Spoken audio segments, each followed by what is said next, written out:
हम पहलू खान के लिए रोते रहते हैं कि हमें तोहफे में नईम की लाश दी जाती है।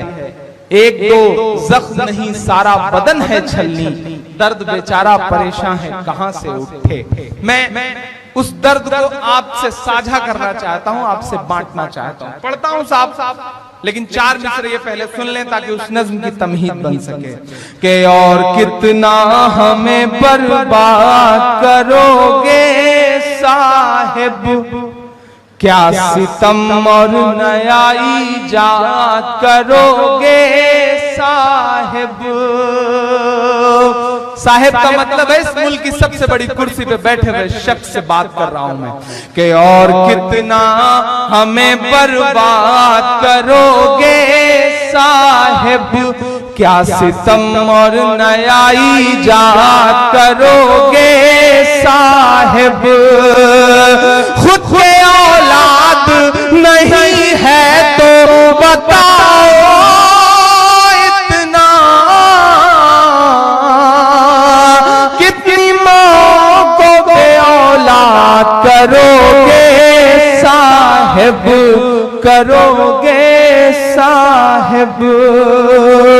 कितनी माँ को बे औलाद करोगे साहिब। मैं नज़्म पढ़ता हूं साहब, नजीब की वो नज़्म जिसकी वजह से अल्लाह ने घर घर तक, माओं तक, बहनों तक पहुंचाया मुझे इस नज़्म की वजह से। मैं मिलने गया था तीसरे दिन उस माँ से, चुपचाप गुमनाम तरीके से। मैंने बिलख बिलख करके रोते हुए देखा है। वो लम्हा भी मेरी आंखों के सामने है कि जब नजीब की अम्मी मेरे गले से लग करके बारहा बहुत देर तक ज़ारो कतार रोती रही और मेरे पास उनको चुप कराने के लिए कोई लफ्ज नहीं था, बस उनके आंसुओं के साथ मैंने अपने आंसू शामिल कर दिए थे। मेरी आंखों में वो लम्हे कैद हैं। तब मैं ये नज्म पढ़ता हूं और हिंदुस्तान नहीं पूरी दुनिया भर के मुशायरे में मैंने इस नज्म को इस दुआ के साथ पढ़ा कि क्या पता मैं ये नज्म जिस मुशायरे में पढ़ूं वहां सामने बैठा हुआ कोई अल्लाह वाला हो और वो दुआ करे इस नज्म को सुन करके और अगली सुबह नजीब उसकी माँ से मिल जाए और फिर इस नज्म को कभी पढ़ने की जरूरत न पड़े। मैं इस दुआ के साथ भटकल की सरजमीन पर भी इस नज्म को पढ़ रहा हूँ, इस उम्मीद के साथ कि क्या पता अगली सुबह अल्लाह जो है वो नजीब की माँ से नजीब को मिला दे तो उस माँ के आंसुओं को ठिकाना मिल जाए। मैं पढ़ता हूँ और आपसे दुआएं मांगता हूँ। एक बार ताली बजा करके मुझे हुक्म दें कि आप इस नज़्म को सुनने का मूड बना चुके हैं। सुना था कि बेहद सुनहरी है दिल्ली, समंदर सी खामोश गहरी है दिल्ली।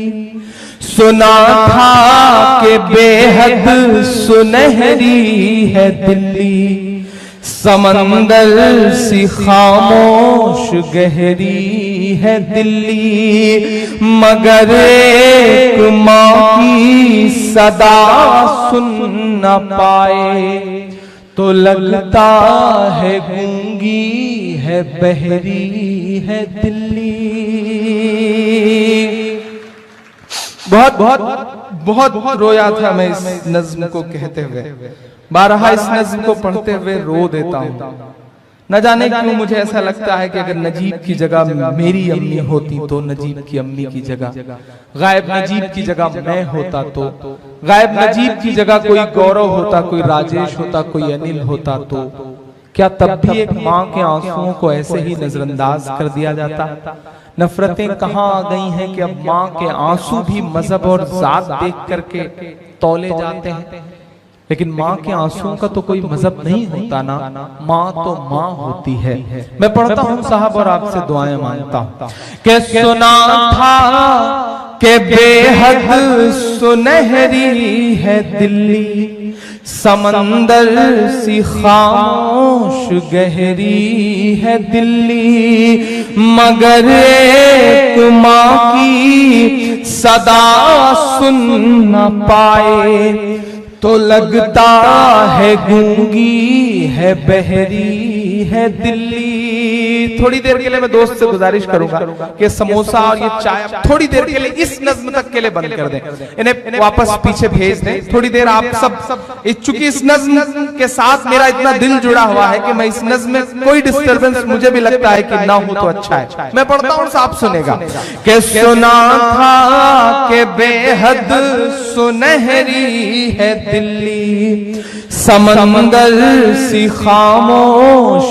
गहरी है दिल्ली, मगर एक माँ की सदा नहीं पूछता है कोई हाल मेरा, कोई ला के दे मुझे लाल मेरा, कोई ला के दे मुझे लाल मेरा, कोई ला के दे मुझे लाल मेरा।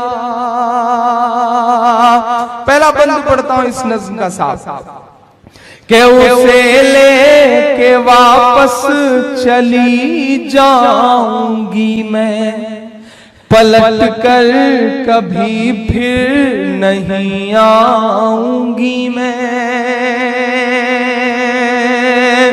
हमारे देश के प्रधानमंत्री साहब 3 तलाक के मुद्दे पे अपने चुनावी जनसभाओं में बड़ी बड़ी बातें करते हुए कहते हैं कि हम मुस्लिम बहनों को 3 तलाक के मुद्दे पे उनका हक दिलाना चाहते हैं। मेरा मन करता है भटकल वालों की कभी उनके घर के बाहर, उनकी चौखट के बाहर जाऊं और चिल्ला करके उनसे कहूं कि नरेंद्र दामोदर मोदी साहब, अगर आप सच में मुस्लिम बहनों को उनका हक दिलाना चाहते हैं तो मान लीजिए नजीब की अम्मी को अपनी बहन वापस ला दीजिए अपने भांजे को, तब तो मैं जानूं कि आप सच में हक दिलाना चाहते हैं। वरना ये सियासी लफ्ज़ियां अपने पास रखिए। आप मुस्लिम बहनों को 3 तलाक के मुद्दे पे क्या हक दिलाएंगे? आप तो अपनी अहलिया को खुद आज तक शादी का हक नहीं दे सके, तो आप मुस्लिम बहनों को उनका हक क्या दिलाएंगे साहब? रिश्तों का एहसास तलक ना दे पाए, 3 साल में कोई सबक ना दे पाए, 3 तलाक पे अब वो बातें करते हैं जो अपनी बीवी को हक ना दे पाए। मैं पढ़ता हूं और अगर सच लगे तो आपसे दुआएं मांगता हूं कि उसे लेके वापस चली जाऊंगी मैं, पलट कर कभी फिर नहीं आऊंगी मैं। वही है बुढ़ापे का मेरे सहारा, वही है बुढ़ापे का मेरे सहारा, वो बिछड़ा तो जिंदा ही मर जाऊंगी मैं।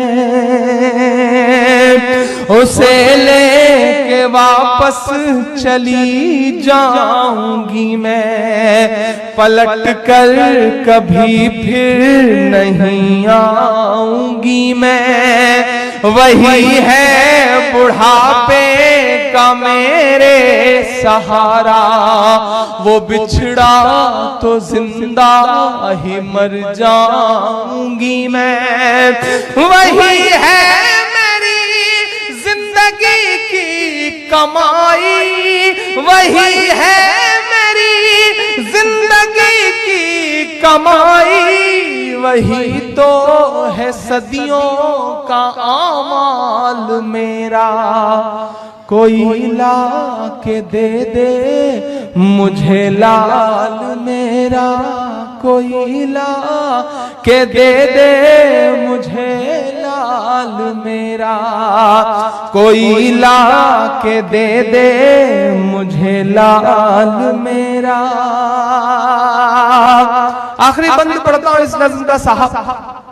जितना गुस्सा मेरा सियासत के इक़्तिदार पे बैठे हुए लोगों से है, उससे कहीं ज्यादा मेरा गुस्सा इस देश की मीडिया से है। वो मीडिया जो अपने आप को जमहूरियत का चौथा खंबा कहती है, वो मीडिया जो अपने आप को डेमोक्रेसी का पिलर बताती है, उस मीडिया से मेरा गुस्सा है।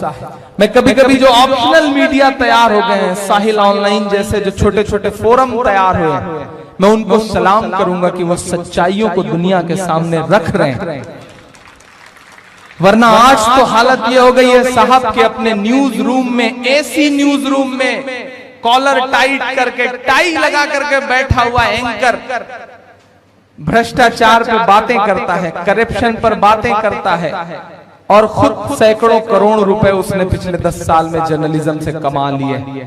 हालात ये हो गए। मेरा गुस्सा है उनसे जो नाग और नागिन की खबरें चैनलों पर दिखा करके ये कह रहे हैं कि यही जर्नलिज्म है। दरअसल वो जर्नलिज्म नहीं कर रहे हैं, वो जर्नलिज्म की जड़ों में मट्ठा डालने का काम कर रहे हैं। मेरा गुस्सा है उनसे, मेरा गुस्सा है ऐसे लोगों से जो ये कहते हैं कि नाग और नागिन की खबरें और नेताजी की छींक आ जाए तो वही खबरें असली खबरें हैं। मेरा गुस्सा है उनसे।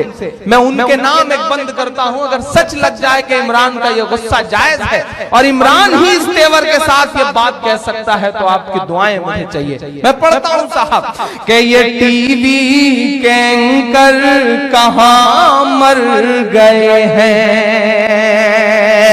हिम्मत की है मैंने इस देश के तमाम बड़े चैनलों के तमाम बड़े टीवी एंकरों को यह बात कहने की। कुछ नाम है जिन्हें सलाम करता हूं। मैं सलाम करता हूं रवीश कुमार को, जिस शख्स ने जर्नलिज्म की थोड़ी बहुत इज्जत बचा रखी। मैं सलाम करता हूं निधि राजदान को, मैं सलाम करता हूं अभिसार शर्मा को, मैं सलाम करता हूं पुण्य प्रसून वाजपेयी को, मैं सलाम करता हूं विनोद दुआ को। जिन छोटे छोटे लोगों ने छोटी छोटी कोशिशों से जर्नलिज्म की इज्जत बचा रखी है, वरना बाकी जो लोग हैं उन्हें मैं जर्नलिस्ट कम, मुझे तो वो दलाली करने वाले लोग ज्यादा नजर आते हैं, जर्नलिस्ट नहीं नजर आते साहब। ये मेरा गुस्सा है और मैं ये जानता हूं कि ये बोलना बड़ा मुश्किल काम है, मैं जानता हूं कि ये बोलने के नुकसान है, लेकिन शायद मैं इसीलिए तो इमरान हूं। मैं पढ़ता हूं साहब कि ये टीवी के एंकर कहां मर गए हैं।